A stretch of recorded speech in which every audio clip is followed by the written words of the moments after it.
Pozdravljeni v podkastu Od genov do zvezd.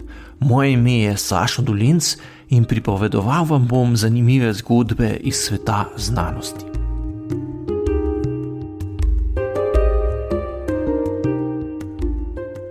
Živel imenitni in učeni gospod Janez Vajkard Valvazor, kraljeva družba te pozdravlja. S temi besedami je pred dobrimi 300 leti svoje pismo kranjskemu znanstveniku začel slavni angleški astronom Edmund Halley, ki je le nekaj let pred tem posredoval, da je Isaac Newton napisal eno najpomembnejših knjig v vsej zgodovini znanosti. Halley je bil izjemno pomemben član skupine angleških znanstvenikov, ki je v 17. stoletju postavila temelje moderne znanosti. Prelomno delo o matematičnih zakonih fizike, ki ga je napisal Isaac Newton in za katerega je stroške tiska iz svojega žepa plačal prav Halley, je izšlo le nekaj mesecev pred tem, ko se je angleški astronom odločil napisati pismo baronu Valvazorju v takrat malo znano deželo Kranjsko. Tvoje pismo, preuzvišeni mož, ki si mi ga poslal 17. novembra 1687, sem takoj, ko mi je prišlo v roke, delil z našo kraljevo družbo. In ne verjameš zlahka, kolikšno veselje in zanimanje je prevevalo člane, medtem ko se je bral pristen in natančen opis Cerkniškega jezera, katerega čudes so se vsi, ki so dosedaj pisali o njih, le po malem dotaknili in jih, ker so jih zaradi prezrtih okoliščin prepoznali za dvomljivo zadevo, predstavljali kot povsem nenaraven pojav. Sedaj pa sta tvoja delavnost in bistroumnost dosegli, da ni več skrito, iz česa se rojevajo te nenavadne igrice narave. Halley, ki je takrat opravljal naloge pomočnika tajnika kraljeve družbe, ene izmed prvih znanstvenih akademij, je v pismu podal tudi svoj komentar opisa delovanja Cerkniškega jezera. Valvazorja je prijazno opozoril tudi na težavo v razlagi pretakanja tekočine v jezeru in ga prosil za dodatne podatke. Na koncu ga je obvestil še, da so ga 14. decembra leta 1687 soglasno izvolili za člana kraljeve družbe. Tule je daljši citat iz pisma, ki ga je Valvazorju napisal Edmund Halley, prevedla pa Monika Deželak Trojar. Da ne bi namreč možje, ki smo vdani naši družbi in smo pretrpeli tolikšne napore pri pospeševanju naravoslovne znanosti, bili videti manj pravični presojevalci, se je družbi in članom zdelo pravično, da te zaradi tvoje zasluge sprejmejo v svojo vrsto, kar se je namreč zgodilo 14. minulega meseca z enodušnim glasovanjem prisotnih. In tako te pozdravljam kot člana kraljeve družbe in ti čestitam, zlasti še, ker si nedavne nesreče svoje hiše prizadevaš popraviti srečno poroko. Priložene imaš hvalilne verze k tvoji knjigi in če ti lahko ustrežemo še na kakšen drugačen način, boš spoznal, da sem ti vedno z veseljem na voljo za vsakršne usluge. Tvoj Edmund Halley.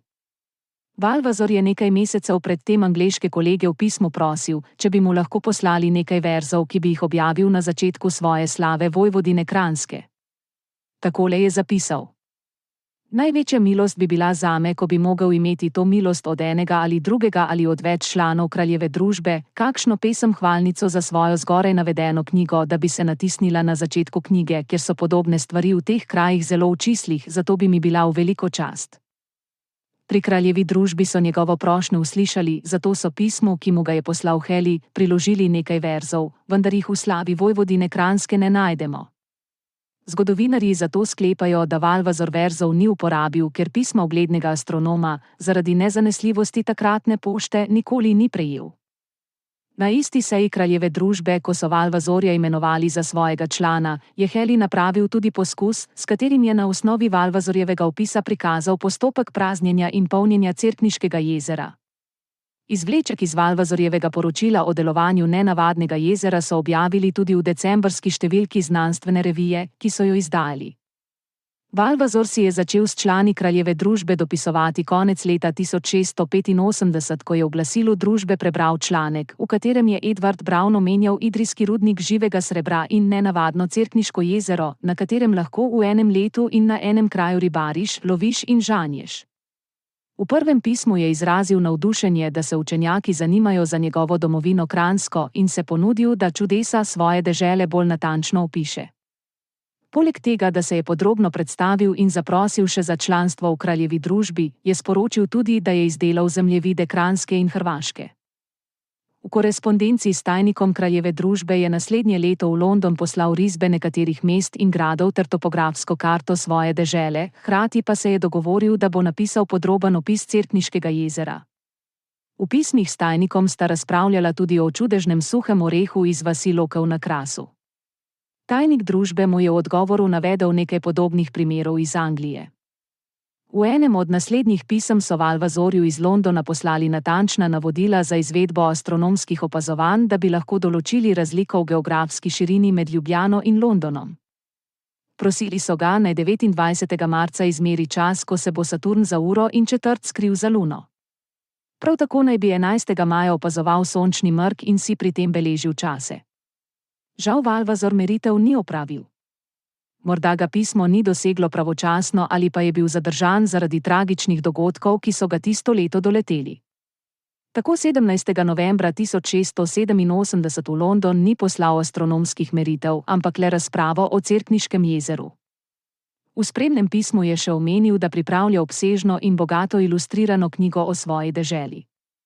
Janez Vajkard Valvazor se je rodil leta 1641 v Ljubljani, v srednje premožni kranjski plemiški družini, kot 12. otrok v očetovem drugem zakonu. Kot večina kasnejših izobražencev iz naših krajev se je šolal na jezuitski gimnaziji v Ljubljani. Pri 11 letih je izgubil očeta, pri 16 pa mu je umrla še mati. Dediščina, ki jo je dobil po starših, je kot kaže zadostovala za to, da se je lahko še pred 20 letom odpravil na mladostno potovanje po Evropi. Takšna pot je bila za mlade plemiče dokaj običajna, le da je pri večini trajala bistveno manj časa kot pri Valvazorju. Na tujem je bil s kratkimi vmesnimi obiski doma skupaj kar 14 let. Obiskal je mnoga evropska mesta in celo sever Afrike, kar mu je omogočilo, da je dobro spoznal tako naravne znamenitosti kot tudi družbo tistega časa.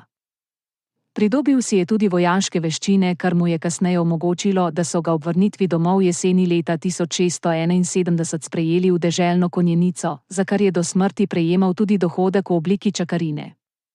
Vzdrževati je moral 2 oklepna konja in se javiti, ko je bilo treba v boj. Naslednje leto, ko je imel že 31 let, se je poročil z mlado, še ne 14-letno plemkinjo Ano Rozino Grafenweger. Sam takrat ni imel kaj dosti premoženja, zato je večino denarja za nakup graščine Bogenšperk, kjer sta se mladoporočenca nastanila, prispevala ženina družina. Na gradu je naslednja leta zbral veliko knjig, risb, kamnin, arheoloških najdb in različnih inštrumentov, tako da je postavil neke vrste zametek enega prvih muzejev na območju današnje Slovenije. Prvi potomec se jima je rodil, ko je Ana Rozina dopolnila 15 let in pol, nato pa je bila noseča na približno leto in pol in je skupaj rodila vsaj 9 otrok, najprej 4 deklice, nato še 5 dečkov. Spomladi 1687, kmalu zatem, ko je navezal korespondenco s kraljevo družbo v Londonu, pa se je na gradu Bogenšperk zgodila tragedija. V presledku le nekaj dni sta Valvazorju najprej umrla 2 otroka, dober mesec kasneje pa v starosti komaj 28 let in pol še Ana Rozina. 46-letni vdovec s 4 otroki se je že 3 mesece po ženini smrti ponovno poročil s 24-letno plemkinjo Ano Maksimilo Zetzšker, s katero sta imela nato še vsaj 3 otroke. Valvazor je med svojim dolgoletnim potovanjem po Evropi ugotovil, da dežele Kranjske drugje skorajda ne poznajo. Ko je razmišljal, kaj bi lahko glede tega storil, je dobil idejo, da bi svoje domače kraje natančno proučil, popisal in jih v knjigi predstavil svetu. Ker takrat na Kranjskem ni bilo ustrezne delavnice, v kateri bi lahko pripravili materiale za tisk ilustrirane knjige, jo je ustvaril kar pri sebi doma. Na grad je pripeljal risarje in tiskarske mojstre iz vse Evrope, ki so mu pomagali pri pripravi slave vojvodine Kranjske. Pri tem je samostojno naredil večino slik, ki so bile osnova za ilustracije. V pripravah na pisanje knjige je lastnikom graščin, mestom in samostanom razposlal prošnjo, naj mu posredujejo opise, zgodovinske podatke in druge zanimivosti, da bi jih vključil v knjigo. Ker pa je bil odziv zelo slab, je moral večino podatkov zbrati sam. Za pomoč pri pisanju in urejanju besedila knjige je zaprosil takrat slavnega nemškega pisatelja Erasma Franciskija, ki je Valvazorjeve zapise uredil, dodal daljši uvod in napisal še nekaj vmesnega besedila. Nastala je veličastna knjiga, ki bi jo lahko opredelili kot nekakšno berljivo enciklopedijo vsega, kar je bilo povezano z deželo Kranjsko v 17. stoletju. Natisnili so jo leta 1689 v mestu Nürnberg v 800 izvodih. Obsežno besedilo v nemščini na skupaj 3532 straneh je dopolnjevalo 528 bakrorezov, vse skupaj pa je bilo vezano v 4 debele knjige. Čeprav je bilo v slovenščino že dlje časa prevedenih nekaj pomembnejših delov knjige, je bil prevod celotne slave Vojvodine Kranjske končan šele leta 2015. Žal pa je moral Valvazor kmalu po izidu svoje najpomembnejše knjige začeti prodajati premoženje, saj so bili stroški priprave in tiska zelo veliki. Leta 1692 je tako prodal tudi grad Bogenšperk in se z družino preselil v Krško, kjer je leta 1693 v starosti 52 let umrl.